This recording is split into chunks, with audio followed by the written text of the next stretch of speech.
Oh my goodness, making bread. It is such a lost art, isn't it? But it doesn't have to be that difficult. So you're gonna need 2 ingredients. The first thing you're going to need is the dried bread mix. The second thing you're gonna need is warm water. That's it. Let's get started. First thing you're going to do is you're going to dump your dry mix into a stand mixer or into a food processor, whichever is more accessible to you.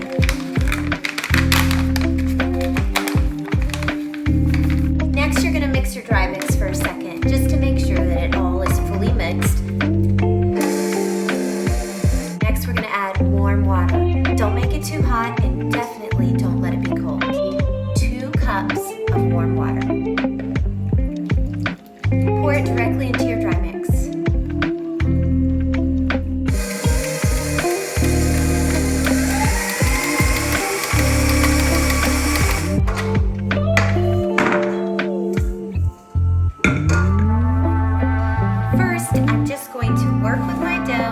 I don't need any flour, I don't need anything special, no sticky. What I'm gonna do is I'm gonna just flatten it a tad so that it looks like it makes almost a nice hot dog bun.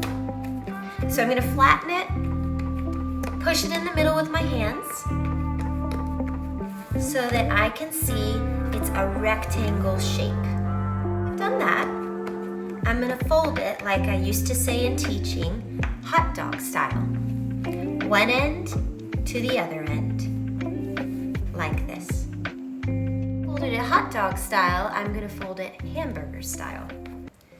One end to the other end, like this. Now just a little roll and a tuck. It's so much fun to bake bread when it's easy, and it's even more fun when you get to use your hands and shape something. Now you have your beautiful bread loaf that you've known and loved in your very kitchen, ready to bake.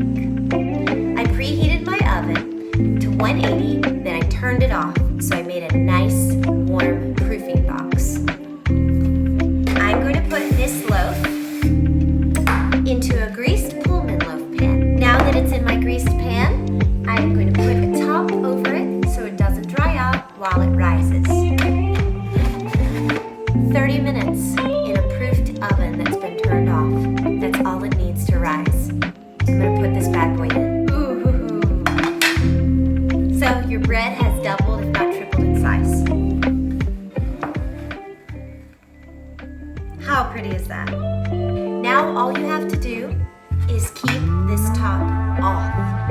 You're going to put it in an oven that's preheated at 400 for 20 minutes.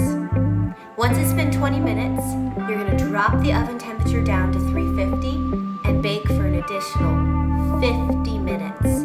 Trust me, gluten-free baking always takes longer. Once you've done that, you're going to have fresh, beautiful bread. Okay, our first bread is here. Take a look. Straight out of the oven. And beautiful. So that's what your bread should look